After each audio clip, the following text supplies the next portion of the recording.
Hello hello दोस्तों, मैं RV. आप देख रहे हैं हमारा यूट्यूब चैनल। आप सभी का हमारे यूट्यूब चैनल पर स्वागत है। आज हम लोग एक्सेल में बात करेंगे फ्यूचर वैल्यू फार्मूला की। Future value formula. वीडियो शुरू करने से पहले आपसे अनुरोध करना चाहूँगा, अगर आप हमारे चैनल पर नए आए हुए हैं तो चैनल को सब्सक्राइब करें, साथ ही बेल के आइकन को दबा करके सभी नोटिफिकेशंस को एक्टिवेट करें ताकि हमारे द्वारा अपलोड की जाने वाली समस्त वीडियोस का नोटिफिकेशन आप तक पहुंचता रहे। ठीक है, हम आशा करते हैं कि हमारी वीडियो आपको सीखने में बहुत ही मदद करेगी। और वीडियो को शुरू करने के बाद में तुरंत बंद ना कर दें। इस वीडियो को लास्ट तक जरूर देखें, आपको समझ में आएगा कि हम क्या बता रहे हैं। देखो, FP formula, future value formula क्या होता है। हमें फ्यूचर वैल्यू कब जरूरत पड़ती है? जब हम कहीं पर कोई भी ऐसा काम कर रहे होते हैं जहाँ पे हमें भविष्य का कुछ ज्ञात करना होता है।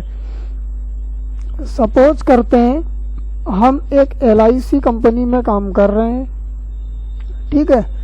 वहाँ पे जीवन बीमा या बीमा से रिलेटेड काम होते हैं जहाँ पर हमें फ्यूचर वैल्यू कस्टमर को बतानी होती है, ठीक। अब हम बीमा कंपनी में काम कर रहे हैं तो RD अमाउंट का मतलब होता है जो हमारी हर महीने बीमा की किस्त जाती है, उसे हम बोलते हैं RD अमाउंट। सपोज करते हैं कि जो बीमा एजेंट है उसने RD अमाउंट जो है वो 200 रुपये रखा हुआ है, ठीक है। और जो RD कर रहा है, जो बीमा कर रहा है, वो एक सपोज करते हैं 16 मंथ के लिए कर रहा है। ये आप जहाँ पे काम कर रहे होंगे उसके अकॉर्डिंग टू आपको खुद ही मिलता है। इंटरेस्ट रेट एक सपोज करते हैं बैंक आपको 9% के हिसाब से ब्याज देती है, ठीक। अब यहाँ पे जब आप 200 रुपये हर महीने के हिसाब से जमा करते रहेंगे तो आपको 16 महीने के बाद में कितना अमाउंट मिलना चाहिए। फ्यूचर वैल्यू यही हुई ना कि 16 महीने के बाद में 9% का ब्याज लगने के बाद में मुझे वहाँ से कितना पैसा रिटर्न होना चाहिए LIC से। या अगर मैं वहाँ पे हूँ तो अगर मैं जॉब कर रहा हूँ LIC के अंदर या किसी भी कंपनी के अंदर मैं जॉब कर रहा हूँ, सपोज देन ये कंफर्म नहीं है कि आप LIC में ही काम कर रहे हैं। एक LIC विदिना की जीवन बीमा कंपनी है और एक पॉपुलर कंपनी है। इस तरीके से अगर हम किसी भी कंपनी में काम कर रहे हैं जहां पर हमें फ्यूचर वैल्यू की जरूरत पड़ती है तो उसके लिए हम किस तरीके से निकालते हैं कि कंपनी हमें कितना वापस करेगी, या हम अगर वहां पे जॉब कर रहे हैं तो हम अपने कस्टमर को कितने रुपए वापस करेंगे। ये चीज हम जो है अपने फ्यूचर वैल्यू फार्मूला से एक्सेल के ऊपर निकालते हैं। तो उसके लिए हम पहले ये प्रोफार्मा बना लेते हैं, जो प्रोफार्मा हमारे पास बना हुआ है। अब हम यहाँ पर क्या करेंगे कि इसमें फार्मूला लगाएंगे इज इक्वल टू FV, उसके बाद में जो हमारा इंटरेस्ट रेट है इसको सेलेक्ट करेंगे अपॉन 12। उसके बाद में जो मंथ दिया हुआ है मंथ को सेलेक्ट करेंगे। उसके बाद में जो हमारा RD अमाउंट है उसे सेलेक्ट करेंगे और ये देख रहे हैं आप, हमने फार्मूला पुटअप किया तो यहाँ पर हमें ये वैल्यू मिल के आई है। अगर कस्टमर 200 रुपये पर मंथ के हिसाब से जमा करता है तो 16 महीने के बाद में वो 16 महीने तक जमा करेगा 200 रुपये, और 16 महीने के बाद में उसे कितना अमाउंट मिलेगा 3386 रुपये, ठीक है, 9% के ब्याज के हिसाब से। अब हम इसी चीज को थोड़ा अलग अलग के हिसाब से कैलकुलेट करते हैं कि अगर हम हर मंथ का अलग अलग निकालें, फर्स्ट मंथ, सेकंड मंथ, इसी तरीके से 16 महीने की 16 मंथ की बात हो रही है तो 16 मंथ मतलब 16 महीने। इंग्लिश मीडियम हिंदी मीडियम दोनों स्टूडेंट्स ध्यान दें, 16 मंथ और 16 मंथ या 16 महीने, ठीक। अब ओपनिंग बैलेंस क्या होता है? जब हम कहीं पर भी बैंक में जाते हैं, अपना अकाउंट ओपन कराते हैं, तो वही हमारा ओपनिंग बैलेंस होता है, जितने रुपए से हम बैंक का अकाउंट ओपन कराते हैं। ठीक है, तो यहाँ पे कितने रुपए का आरडी अमाउंट है? 200 रुपए का आरडी अमाउंट है, तो हमारा ओपनिंग बैलेंस कितना हो गया? 200 रुपए। प्रिंसिपल हमारा कितना हो गया? 200 रुपए। ठीक, प्रिंसिपल आपका हर बार 200 रुपए ही रहेगा, क्योंकि आरडी अमाउंट में जो किस्त जाएगी वो हर महीने कितने रुपए की जाएगी? 200 रुपए की किस्त आपके पास से हर महीने जाएगी। ठीक, फिर आता है इंटरेस्ट रेट। जब हम 200 रुपए पहले महीने में हमने बैंक में जमा किए थे, तो बैंक ने हमें 200 रुपए पे कितने रुपए का ब्याज देगी? ठीक, उसके लिए क्या करते हैं? Is equal to principal amount को सेलेक्ट करते हैं इनटू मेरा जो इंटरेस्ट रेट था वो कितना था? अपॉन 12 भी क्यों लगाते हैं? क्योंकि एक साल में 12 महीने होते हैं। ठीक है ना, इसलिए हम 12 लगाते हैं। अब यहाँ पे क्या आया?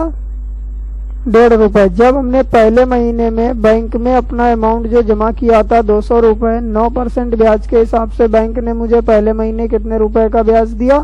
1.5 रुपए का। तो principal with interest, that means कि जो हमारा प्रिंसिपल अमाउंट था, और साथ ही अब इसमें जब ये 30 तारीख को मंथ क्लोज होगा, तो इसमें जो हमें 1 रुपीज 50 पैसे का जो ब्याज मिला हुआ है वो भी तो ऐड हो जाएगा। तो बैंक के पास हमारा टोटल अमाउंट कितना हो जाएगा? 201 रुपीज 50 पैसे। अब जो ये यहाँ पे लास्ट में प्रिंसिपल विद इंटरेस्ट होगा, वो सेकेंड मंथ का क्या होगा? ओपनिंग बैलेंस होगा। ठीक है ना, समझ रहे हैं ना बात को? क्योंकि ये अमाउंट हमारा बैंक में पहले से ही जमा रहेगा, और जिस तारीख में मेरी आरडी जानी होगी उस तारीख में एजेंट हमारे पास से फिर से 200 रुपए क्या ले जाएगा? प्रिंसिपल अमाउंट लेके जाएगा वो। और अगले महीने पे जब हमें ब्याज मिलेगा, वो हमें ब्याज कहाँ कहाँ पे मिलेगा?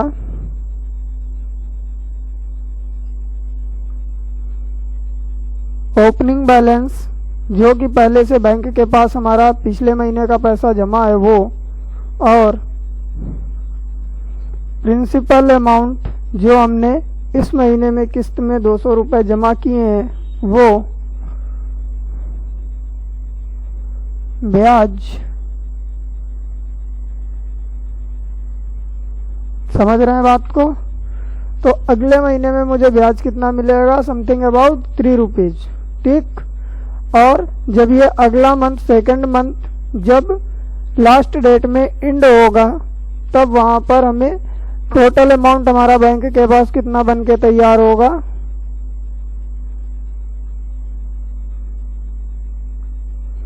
404 रुपीज 51 पैसे के समथिंग। ठीक है, फिर उसके बाद में थर्ड मंथ में जो हमारा सेकंड मंथ के लास्ट में प्रिंसिपल विद इंटरेस्ट होगा, वो हमारा थर्ड मंथ का ओपनिंग बैलेंस होगा।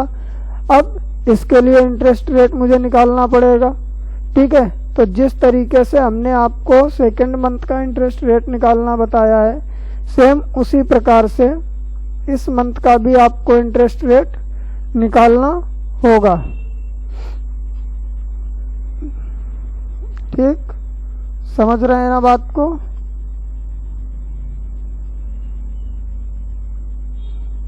इस तरीके से ये आया, और उसके बाद में फिर से प्रिंसिपल विद इंटरेस्ट। इस तरीके से आपको हर महीने का निकालना होगा, प्रत्येक मंथ का अलग अलग निकालना पड़ेगा। जो थर्ड मंथ का लास्ट में प्रिंसिपल विद इंटरेस्ट है वो फोर्थ मंथ का ओपनिंग बैलेंस हो जाएगा। फिर से इसका इंटरेस्ट आपको निकालना पड़ेगा।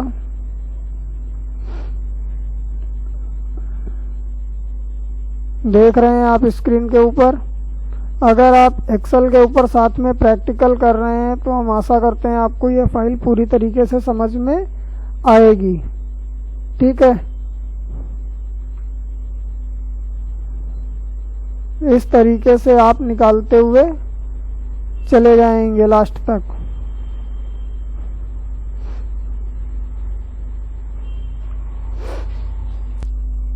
इस तरीके से आप देख रहे हैं कि 15 महीने का डाटा कंप्लीट हो गया है और 16वें महीने के डाटा के लिए फिर भी जो 15वें मंथ के लास्ट में प्रिंसिपल विद इंटरेस्ट था वो 16वें महीने का ओपनिंग बैलेंस और इसके लिए इंटरेस्ट जैसे हम निकाल रहे थे पीछे, सेम उसी तरीके से निकालते हुए चले आ रहे हैं फाइल में।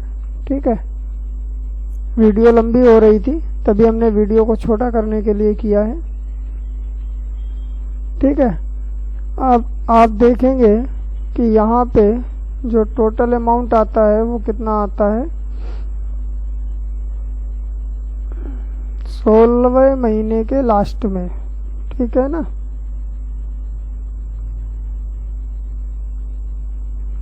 जब 16 महीने के लास्ट में अमाउंट कंप्लीट हुआ तो कितना हुआ, 3,411 रुपये। ठीक, जबकि बैंक आपको कितना देने को वापस कह रही है, 3,386 रुपये। ठीक है, जब आप एक साथ निकालते हैं तो आपको इतना मिल रहा है, बट जब आप अलग अलग मंथ के हिसाब से आप अपना निकाल करके तैयार कर रहे हैं तो आपका पैसा कितना हुआ है, 3,411 रुपये। ठीक, आपको इतना अमाउंट मिलना चाहिए बट नहीं मिलता है, इतना अमाउंट आपको देती है। ठीक है, इस तरीके से आप फ्यूचर वैल्यू एक साथ निकालने में और अलग अलग निकालने में देख सकते हैं कितना डिफरेंस आता है। ठीक, ये होता है, ये चक्रवृद्धि ब्याज के हिसाब से निकल रहा है। समझ रहे हैं ना बात को।